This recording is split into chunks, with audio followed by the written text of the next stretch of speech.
Hello anime lovers, स्वागत है आपका वाइपर एनिमे एक्सप्लेन्ड चैनल पर। और आज मैं एक्सप्लेन करूंगा लायर गेम एनिमे के एपिसोड नंबर 3 को। तो चलिए जानते हैं इसकी कहानी को बिना किसी देरी के। दोस्तों, अब तक हमने देखा कि लायर गेम का टाइम पूरा हो गया था और नाओ फुजिसावा से अपने 100 मिलियन वापस नहीं ले पाई थी, यानी कि फुजिसावा इस गेम को जीत गया है। तभी उसके घर की घंटी बजती है। उसके घर पे एक आदमी आया था जो कहता है कि वो लायर गेम टूर्नामेंट यानी कि LGT के ऑफिस से आया है गेम मनी को कलेक्ट करने के लिए। फुजिसावा खुश होकर बोलता है कि अच्छा तुम कलेक्टर हो, जल्दी अंदर आओ। वो उसके सामने अपनी तिजोरी खोलता है जिसमें पूरे 200 मिलियन रखे हुए थे। कलेक्टर कहता है कि मुझे इन नोट्स के सीरियल नंबर चेक करने होंगे, ये जानने के लिए कि ये वही पैसे हैं या नहीं। वो सारे पैसे बाहर निकालकर उन्हें चेक करने लगता है। फुजिसावा उससे पूछता है कि मैं सच में 100 मिलियन जीत गया हूँ ना? तो कलेक्टर कहता है कि हाँ, मैं नोट चेक करने के बाद में तुम्हें 100 मिलियन दे दूंगा। ये सुनकर फुजिसावा खुशी से नाचने लगता है कि मुझे 100 मिलियन मिल गए। वहीं नाओ बाहर बैठ के रो रही थी। फुजिसावा घड़ी में देखता है कि पूरा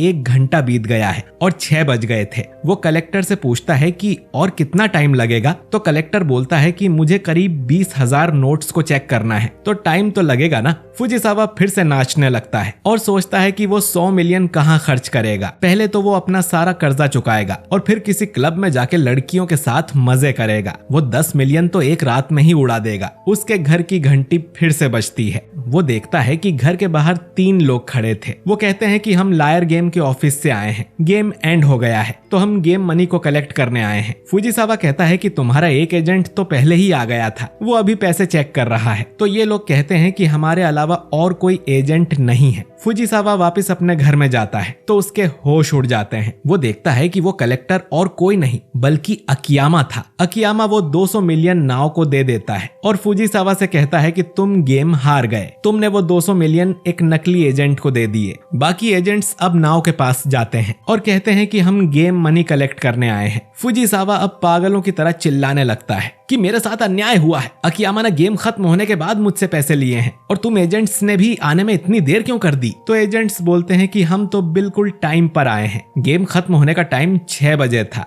जो सुन फुजिसावा हैरान हो जाता है और उन्हें कार्ड दिखाते हुए कहता है कि टाइम 6 नहीं बल्कि 5 बजे का था। अकियामा अब हंसते हुए बोलता है कि ये कार्ड भी नकली है जो अकियामा ने उसे भेजा था, असली वाला तो उसके पास है जिसमें साफ लिखा था कि एजेंट्स पैसा लेने 6 बजे आएंगे और गेम तभी एंड होगा। ये कार्ड फुजिसावा के मेल बॉक्स में काफी टाइम तक था, लेकिन क्योंकि फुजिसावा अपने घर में ही घुसा रहता था तो उसने अपना मेल बॉक्स डेली चेक ही नहीं किया। फुजिसावा समझ जाता है कि अकियामा इसीलिए उस पे नजर रखे हुए था, ये बताकर कि उसके पास एक परफेक्ट प्लान है जिससे वो तिजोरी के पैसे निकाल सकता है। उसने फुजिसावा को और ज्यादा डरा दिया ताकि वो कभी अपना रूम छोड़ के न जाए और मौका देख के उसने असली कार्ड निकाल कर नकली कार्ड मेल बॉक्स में डाल दिया। ये सब एक जाल था। उसने नाव को भी नकली कार्ड ही दिया था। जब नाव ने पहली बार अकियामा को गेम के बारे में बताया था कि कैसे गेम की प्रोग्रेस उन्हें कार्ड के जरिए बताई जाती है, वो समझ गया था कि इसके साथ छेड़छाड़ की जा सकती है। उसे बस फुजिसावा को गलत टाइम बताना था। अपने पैसों को प्रोटेक्ट करने में फुजिसावा इतना खो गया था कि जैसे ही टाइम खत्म हुआ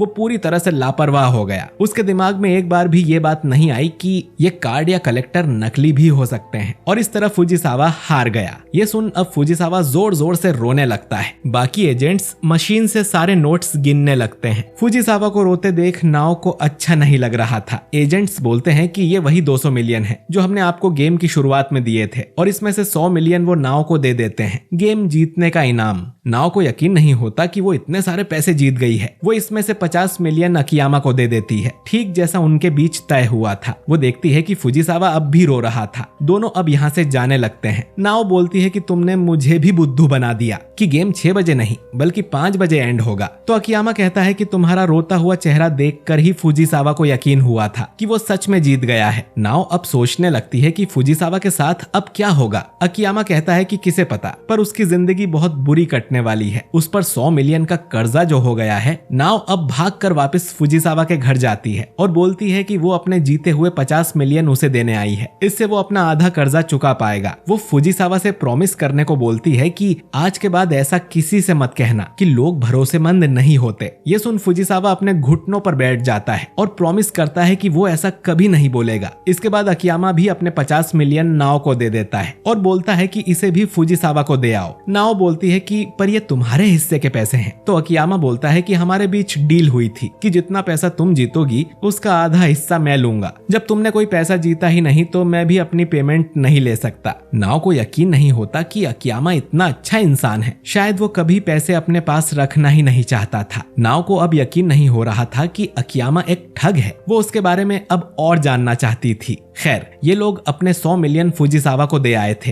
और नाओ सोचती है कि काश वो फिर से एक अच्छे टीचर बन जाएं, जैसे वो हुआ करते थे। अकियामा कहता है कि मुझे तो अब भी नहीं लगता कि वो इंसान कभी अच्छा रहा होगा। तो नाओ बोलती है कि उनके हालातों ने उन्हें ऐसा बना दिया था। नाओ के हिसाब से दुनिया में कोई भी इंसान बुरा नहीं होता है। जो सुन अकियामा कहता है कि ये लड़की एक नंबर की नादान है। नाओ अब बोलती है कि मुझे किसी तरह तो तुम्हारा शुक्रिया करना होगा, तुमने मेरे लिए पूरा 1 महीना वेस्ट किया है। अकियामा बोलता है कि उसकी कोई जरूरत नहीं है। तो नाओ कहती है कि उसने अपनी जॉब से 50,000 येन इकट्ठा किए थे। वो उन्हें लेने अपने घर जाती है और देखती है कि लायर गेम वालों का एक और लेटर आया हुआ था जिस पर लिखा था कि बधाई हो, आपने लायर गेम का पहला राउंड जीत लिया है। राउंड 2 इस डेट और इस जगह पर शुरू होगा। अगर आप चाहो तो गेम को छोड़ भी सकते हो। आपको बस जीते हुए अमाउंट में से आधा पैसा हमें देना होगा, यानी कि 50 मिलियन। जो सुन नाओ के होश उड़ जाते हैं क्योंकि उसके पास तो अब कोई पैसा है ही नहीं। कार्ड में आगे लिखा था कि अगर कोई प्लेयर दी हुई जगह पर नहीं आता तो हम उनका जीता हुआ सारा पैसा जब्त कर लेंगे, यानी कि पूरे 100 मिलियन। अकियामा कहता है कि नाओ को ये सब इग्नोर करना चाहिए। सिर्फ लेटर में लिखने से नाओ पे कर्जा नहीं हो जाएगा। वो नाओ को अपना नंबर भी दे देता है कि कभी जरूरत हो तो वो उसे कॉल कर सकती है। नाओ को अब फिर से टेंशन होने लगती है। वो अकियामा को कॉल करने का सोचती है लेकिन फिर कॉल कट कर देती है क्योंकि वो पहले ही उसके लिए इतना कर चुका है। वो फिर से उसे परेशान नहीं करना चाहती। तभी नाओ के घर कोई आता है। ये वही वकील था जिसने उसे सलाह दी थी कि धोखेबाजी सीखनी है तो किसी कॉन आर्टिस्ट के पास जाओ। नाओ उसे सब कुछ बताती है कि उसने सच में एक कॉन आर्टिस्ट अकियामा की मदद ली थी, लेकिन एलजीटी वालों ने उसे दूसरे राउंड का लेटर भेजा है। वकील अब नाओ को सलाह देता है कि तुम्हें इस लायर गेम वाली जगह पे जाना चाहिए और उन्हें धमकी देनी चाहिए कि ये हैरेसमेंट है, मुझे अकेला छोड़ दो नहीं तो मैं पुलिस में रिपोर्ट कर दूंगी। अगर वो फिर भी पैसे मांगने आते हैं तो तुम मुझे कॉल करना, मैं सब संभाल लूंगा। ये सुनकर नाओ खुश हो जाती है और इस बार तो वकील अपनी फीस भी नहीं लेता। अकियामा अब नाओ को कॉल बैक करता है तो नाओ उसे कहती है कि अब सब ठीक है, उसे कोई दिक्कत नहीं है और फोन काट देती है। अगले दिन नाओ लायर गेम वाली जगह जाने लगती है। उसने इस बारे में अकियामा को नहीं बताया था। अकियामा इधर उसके घर आता है और सोचता है कि कहीं ये गेम खेलने तो नहीं चली गई।